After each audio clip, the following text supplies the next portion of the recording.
Fala pessoal, Carol na área, trazendo mais um vídeo aqui no canal. No vídeo de hoje eu vou contar pra vocês um caso que aconteceu aqui no Brasil, em São Paulo, na cidade de Americana.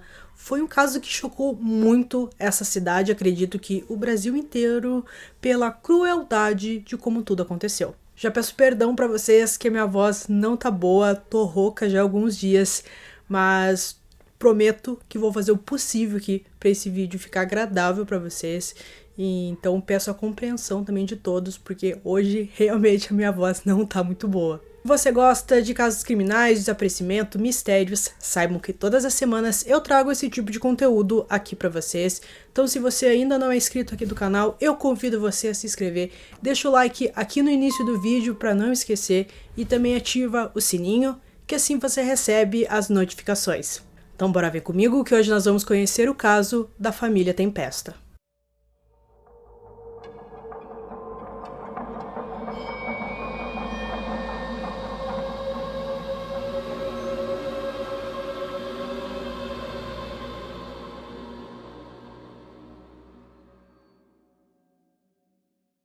Americana está localizada a aproximadamente 125 quilômetros de São Paulo capital e compõe a região metropolitana de Campinas. É uma cidade bem desenvolvida, como todas há um nível de criminalidade, mas não muito alto.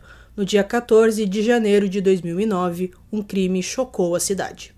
Robson Tempesta, de 39 anos, e sua esposa Ana Paula, de 31, possuíam uma firma de veículos utilizados em exibições de carros em eventos como em rodeios.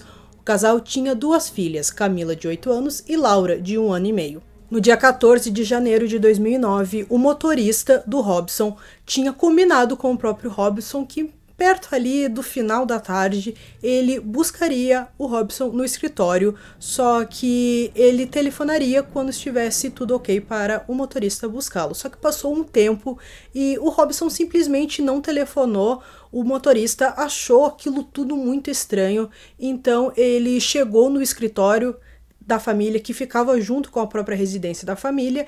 Ele não tinha a chave até o escritório, ele tentou telefonar algumas vezes, não obteve sucesso. Então até ele conseguir a chave levou algum tempo. Quando ele conseguiu, ele abriu o escritório e se deparou com uma cena horrível. Quando ele chegou, o Robson já estava sem vida ao lado de sua esposa, que também perdeu a vida naquele dia. O Robson tinha cerca de uns 15 tiros no corpo e a Ana Paula tinha apenas um. A família era conhecida na região devido aos eventos que eles participavam, só que o Robson, ele também era conhecido por ter dívidas com algumas pessoas, então tinha um grupo de pessoas que não gostavam do Robson e de sua esposa. Vendo toda aquela situação, o motorista, é claro, chamou a polícia inicia as primeiras investigações e, conversando com algumas testemunhas, a polícia sabia que as crianças estavam com a família, com os pais naquele dia, só que as crianças não estavam em lugar nenhum da cena do crime, não estavam dentro da casa que tinha acesso pelo escritório, não estavam em local nenhum, então a polícia começou a pensar e acreditou que possivelmente o assassino, além de matar os seus pais, levou as crianças com ele. A polícia acreditou de início que o caso poderia se tratar de um roubo, mas depois de investigar todos os funcionários da empresa, eles chegaram até dois nomes. Eram eles Celso Pereira de Assis, de 44 anos, e Bruno Palumbo. Esses dois tinham um álibi que foi comprovado por outras pessoas, que eles trabalharam normalmente naquele dia para a família Tempesta e que depois do expediente eles foram até um posto de gasolina que não ficava muito longe da casa, junto com alguns outros funcionários, e eles foram beber e depois todos acreditavam que os dois saíram e foram para casa. Só que a polícia ouviu essa versão, parecia ser verdadeira, tudo aquilo, aquelas afirmações que eles davam, mas a polícia ficou com esses dois nomes na cabeça. Na manhã do dia seguinte aos crimes, os corpos das crianças são encontrados em margens da rodovia do Açúcar, em Elias Fausto. Ambas foram mortas por asfixia mecânica e isso foi o que mais chocou nesse caso, que nem as crianças foram perdoadas. A polícia trabalhou incansavelmente durante 13 dias, pegando tudo o que eles conseguiam desse caso. Eles pegaram novas testemunhas, novas pistas e parecia que apontava para um lado, parecia que apontava para uma linha certa de investigação. Uma testemunha que foi muito importante, ela chegou para os policiais e falou que viu algo suspeito naquele dia, mais precisamente naquela tarde, de tardezinha assim, um pouco depois que a família morreu. Essa testemunha disse que viu o Celso e o Bruno saírem de dentro do escritório. Essa pessoa disse também que ouviu os sons dos disparos e em sequência viu os dois saindo do escritório. Então a polícia voltou a atenção para esses dois. A polícia chamou várias vezes o Bruno e o Celso para ir até a delegacia, prestar o depoimento, e numa dessas, o Bruno e o Celso acabaram confessando o que eles fizeram. Celso Pereira de Assis disse que se encontrou com Robson naquele dia após o expediente, porque ele queria ter uma reunião sigilosa com o Robson. Nessa reunião, o Celso queria falar com o Robson sobre uma dívida que o Robson tinha com ele de 16 mil. O Celso, no decorrer da reunião, ele viu que o Robson não o pagaria. Então, ele ameaçou o Robson, dizendo que tinha um CD, que ele pegou algumas fotos íntimas do Robson com a sua esposa e que se ele não pagasse, ele espalharia essas fotos. E o Robson, é claro, ficou muito bravo com tudo isso. Ele era um homem muito grande, muito forte, então dá a entender que ele foi para cima para brigar ou até mesmo bater no Celso, mas o Celso sacou a arma de forma muito fria e matou os dois a sangue frio. A polícia diz que ficou claro que na cena do crime não houve nenhuma cena de luta, então ficou claro que o Robson não bateu no Celso e que o Celso sacou a arma e disparou friamente nos dois. Enquanto o Celso assassinava o casal Tempesta, as crianças da família estavam com o Bruno do lado de fora. O Bruno era muito próximo às crianças, as crianças confiavam nele, já que ele era um empregado da empresa, dos seus pais, então eles se conheciam muito bem e ele passou um tempo ali meio que cuidando das crianças enquanto o Celso fazia o trabalho sujo. Depois do assassinato, Celso e Bruno levaram as crianças até a casa de Celso, localizada em Campinas, onde estava a sua esposa, chamada Fabiana dos Santos Pinheiro. Os dois decidiram levar as crianças porque elas poderiam dizer à polícia, já que elas conheciam os dois, já que eles eram empregados dos seus pais. Então, o Celso teve essa ideia de levar as crianças até a sua casa. A Fabiane disse que quando as crianças chegaram, ela deu um banho nelas e também as alimentou. As crianças ficaram algumas horas na casa e elas foram mortas durante a madrugada. A polícia encontrou uma pista muito importante nesse caso.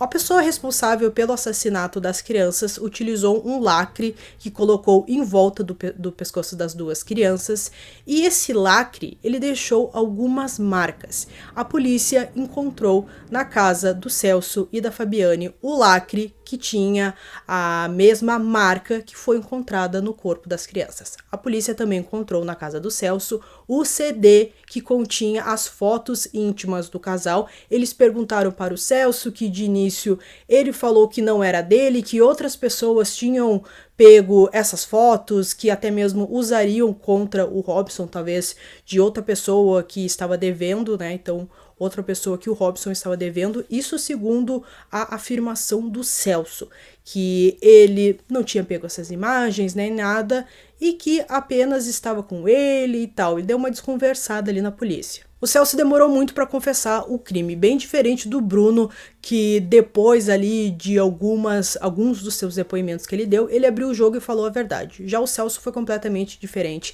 ele manipulou muito a polícia, até que quando a polícia encontrou esse CD, ele inventou toda essa história, que era de outras pessoas, que provavelmente essas outras pessoas mataram o Robson e sua família, só que a polícia percebeu que quando ele falava, ele não demonstrava muita emoção, em nenhum momento ele, depois de confessar, é claro, ele não demonstrou remorso. A polícia mostrou as fotos das crianças já sem vida para ele olhou, não deu muita importância com aquilo, ele não se abalava com nada.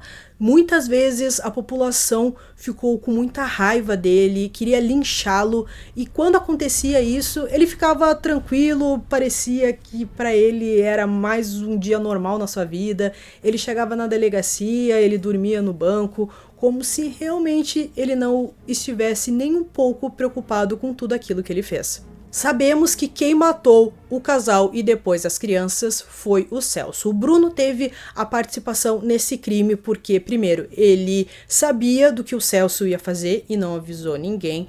Ele ficou com as crianças no momento do assassinato, depois levou as crianças até a casa do Celso. Nenhum momento pediu ajuda, ele estava super convencido de que aquilo a fazer era o correto. Ele também mentiu para a polícia depois, então essa foi a participação do Bruno, que foi extremamente manipulado pelo Celso. A Fabiane, a esposa na época do Celso, também teve o seu envolvimento no caso. Ela ficou com as crianças por um bom tempo, ela não ligou para a polícia, ela não avisou ninguém, ela podia simplesmente fugir com as crianças, salvar a vida daquelas crianças, mas ela não quis, então ela também é uma culpada nesse caso. Por fim, a polícia concluiu que esses assassinatos aconteceram devido à personalidade violenta do Celso. Ele também tem uma inteligência muito acima da média, é uma pessoa muito detalhista e que soube por muitas vezes enganar a polícia para não ser pego. A polícia concluiu que a motivação do crime seria que o Bruno não estava contente, já que ele trabalhou por 30 dias e não recebeu o seu salário, e já o Celso teria colocado dinheiro na empresa por algumas necessidades e não recebeu o dinheiro de volta. Então os dois tinham ali um motivo para realizar esse crime. O Celso também disse depois para a polícia que o Robson, ele menosprezava ele diversas vezes, mesmo depois dele tendo colocado dinheiro na empresa, e que ele não gostava desse tom que o Robson se referia a ele. O Celso disse que ele levou a arma naquele dia para aquela reunião porque ele queria intimidar o Robson. A gente não sabe se ele já planejou matar o Robson naquele dia ou se foi algo que aconteceu porque o Robson ficou agressivo com ele, então ele tomou aquela atitude e tirou a vida deles. Depois da confissão, os três vão a julgamento e a defesa do Celso chegou a pedir a absolvição do réu, alegando que ele era imputável por ter problemas de insanidade mental. O TJSP determinou que fosse realizado um exame para verificar a saúde mental do acusado e, após o resultado, o TJSP decidiu que o réu fosse submetido a júri popular. Em dezembro de 2011, após 12 horas de julgamento, a Justiça condenou Bruno Magrini Palumbo, de 27 anos, e Fabiane dos Santos Pinheiro, de 32, pela morte da família Tempesta. A promotoria pediu a condenação baseando-se na contradição dos depoimentos dos réus. Bruno defendeu a sua inocência, dizendo que ele foi ameaçado pelo Celso e só participou do crime por causa dessas ameaças. Mas em nenhum momento, quando ele prestava o seu depoimento antes para a polícia, ele disse que recebia essas ameaças. Então ficou claro que ele mentiu diante o juiz. Para se defender, a Fabiane diz que as crianças foram levadas até a sua casa com vida e durante o tempo que as crianças passaram na casa com ela não conseguia se comunicar porque o Celso estava com o seu celular, o que foi desmentido pela polícia depois porque tinha as ligações e os dois conversaram durante todo o tempo. Então ela teve a opção de ligar para alguém, de fugir com as crianças, mas ela não quis. Bruno recebeu a pena de 16 anos e 4 meses de prisão. Já a Fabiane, ela teve uma pena estipulada de 24 anos, 10 meses e 20 dias. Ela já está em regime semiaberto. Celso Pereira de Assis foi julgado apenas em junho de 2018. Ele recebeu a pena de 90 anos. Em julho de 2019, o Tribunal de Justiça do Estado reduziu em 4 anos e 5 meses a sua pena. A Lei de Crimes Hediondos exige um réu primário, no caso do Celso, que ele cumpra no mínimo 2/5 de sua condenação antes de progredir de regime. O O processo tramita em segunda instância sob sigilo e que não permite o acesso aos argumentos que levaram o tribunal a diminuir a pena do Celso. Em seu recurso, a defesa do Celso alegou que as mortes tratavam-se de crimes continuados quando uma acusação comete uma conduta repetitiva nas mesmas condições de tempo e local. A mãe do Robson, ela deu uma declaração depois da condenação do Celso. Ela disse que estava um pouco aliviada pelo caso finalmente ter tido uma definição, mas ela disse que é claro que a vida dela nunca mais vai ser a mesma. Ela disse que passou por anos muito difíceis, teve depressão e também perdeu o seu marido devido a um câncer de estômago. Seu marido, né, o pai do Robson, provavelmente também sofreu muito com tudo isso que aconteceu com seu filho, com suas netas e com a sua nora. Então, pessoal, concluindo esse caso hoje aqui para vocês, é um caso que choca muito, principalmente por causa da morte das crianças. Isso foi algo que os policiais, os investigadores, todo mundo que participou desse caso disse que chocou muito, porque nem as crianças sobreviveram. As crianças inocentes que não tinham culpa nenhuma na dívida do pai, nem nada, não sobreviveram a esse caso terrível. Peguei muitas informações da série Investigação Criminal, tá disponível no Prime Video da Amazon na temporada 5, episódio 6. Então, para quem quiser assistir, lá tem muitas informações sobre esse caso. Lá, claro, tá mais completinho. Então, para quem quiser, dá uma olhada nesse episódio que com certeza é um caso muito chocante. Lembrando que esse caso eu trouxe para vocês, já que foi uma dica aqui de algum dos inscritos do canal. Vocês sabem que eu tô sempre pegando as indicações de vocês. Tem uma lista enorme aqui com todas as indicações de vocês. Quem tiver mais alguma dica de um caso criminal, um mistério, um desaparecimento, você que sabe, deixa aqui nos comentários, que em breve eu faço um vídeo aqui para vocês. Então eu espero que vocês tenham gostado desse vídeo. Esse foi mais um vídeo aqui no canal. Durmam bem e até o próximo.